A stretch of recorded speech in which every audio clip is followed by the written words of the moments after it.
We're Group 2, and this presentation will be on what companies should know/consider about entering into the U.S. market based on the trials of Germany's Lidl. First, we're going to talk a little bit about Lidl.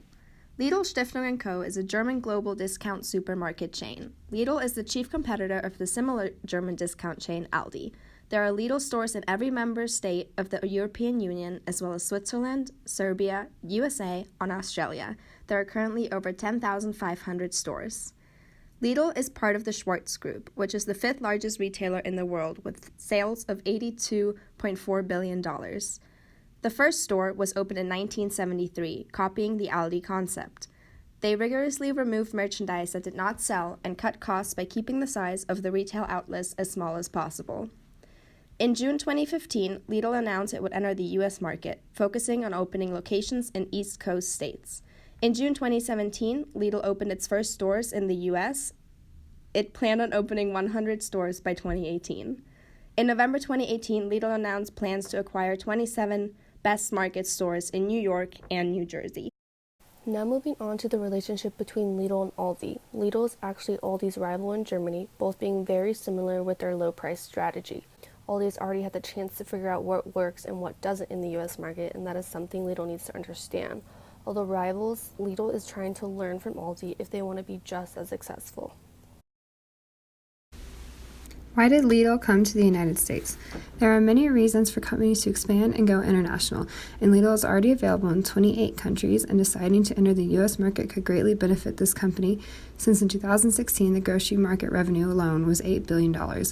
All of Lidl's products are private label and focus more on quality with an emphasis of organic and gluten-free items. Having their own private labels gives this company the option to sell their product at prices that they choose, while giving the option to offering the lowest possible price, as well as obtaining high profits with low costs to the company, since there is no outside cost or fees from the products that are from other companies.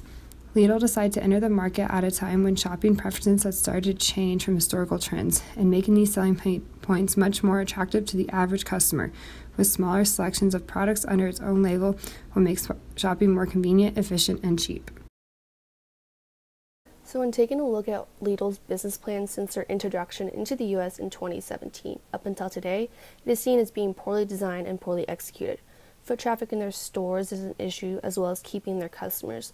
Lidl has had many new customers come in with their curiosity, but what they need to figure out is how to keep these customers coming back. Consumer loyalty hardly exists at Lidl in the U.S. market. Moving forward, their goal is to improve their real estate strategy and their overall business operation. By doing so, they replaced Brendan Proctor with Joanne Fieber, making him their new president and CEO. Fieber has been with the company for about 10 years now and has extensive retail experience, which is just what Lidl needs. With their new business plan, they also have decided to reduce their store size, since Americans were not too fond with the original store sizes that were first introduced. Lidl plans on placing stores in more central locations as well. The inventory that Lidl has within their store can be seen as confusing for some. With so much variety, Lidl plans on reducing the amount of items offered, as well as switching these items less often to make consumer purchasing decisions less complicated. Next, we'll be talking about what foreign companies need to consider entering U.S. markets. No two countries and markets are alike. When entering into a new market, business plans need to be adjusted. What maybe was successful in one country might be a failure in another.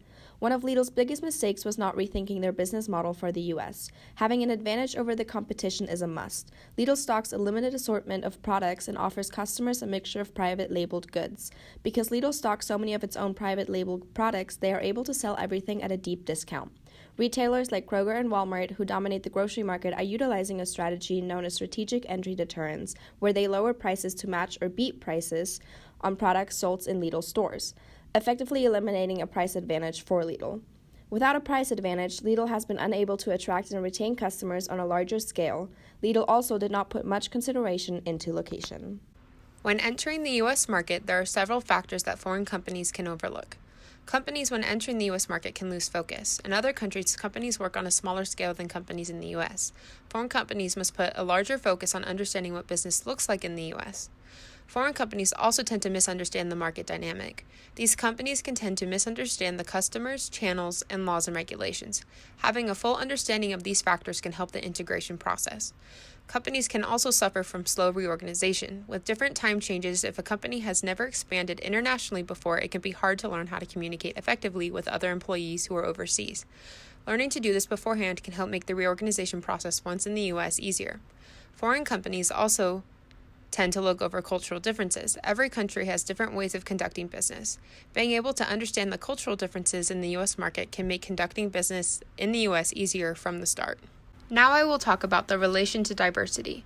Companies looking to expand internationally to the U.S. and other nations must understand that diversity plays a key role.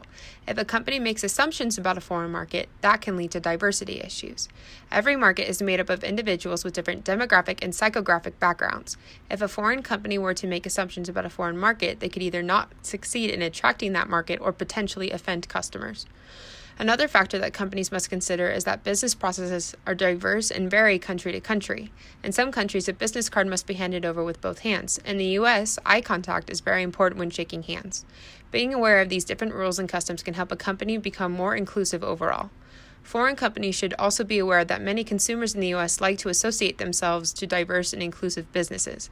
If a foreign company is able to show that they are diverse and inclusive, the potentiality of being a well-received company in the U.S. is very high. Diversity plays a very large part when entering any foreign market, and companies looking to enter the U.S. market should keep these factors in mind. The U.S. is generally open to new market entrants. However, there are many considerations that foreign companies should take into consideration when deciding to enter into a U.S. market. Legally, there are 5 different steps that a country must take if they want to engage in U.S. commerce through a merger or acquisition.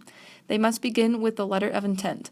There's then due diligence reviews, a negotiation of the business transaction, satisfaction conditions of the closing, and finally, the closing as long as all proper licensing is in place.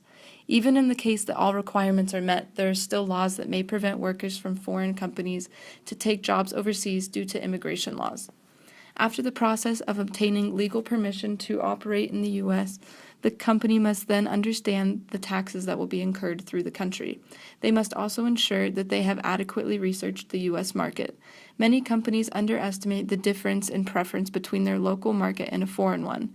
Many European countries overestimate the value of the design of the offerings they create. Americans tend to be much more price sensitive than other nations. Language, lastly, is also a barrier that a company must recognize. Errors in marketing must be avoided through careful overview. This includes grammar, colloquial English, and spelling. When foreign companies enter to the U.S. market, there are many positive potentials that may arise. This includes their new ability to take advantage of valuable U.S. assets. There's also a low energy cost, a healthy economy, and a highly productive workforce. Many companies choose to bring production into the U.S., which creates an onshoring effect and has added over 50,000 new jobs to the U.S. in the past 5 years. This, however, may be a drawback to at-home countries for the foreign companies because they are losing jobs back home. On the other hand, however, U.S. wages are very stabilized and U.S. workers are often a better bargain for multinational countries. The U.S. is very stable politically and economically. Countries can also take advantage of the Made in the USA label that is highly popular among American consumers and can lead to further sales. Next, we'll be talking about what else must be considered to put this plan into action. First, create different plans for different countries. Lidl has generally kept their business model the same, with the mentality, if it isn't broke, don't fix. Foreign companies must create a business plan specifically tailored to the country with innovative store designs. Second, creating an American-friendly brand. Americans are more sensationalist, upbeat, emotional, and social in nature. Foreign stores must create an American-friendly brand personality that Americans can love and caters to their specific needs, desires, and wants. Third, serve the American public. U.S. grocery market offerings carry parallels with European operations.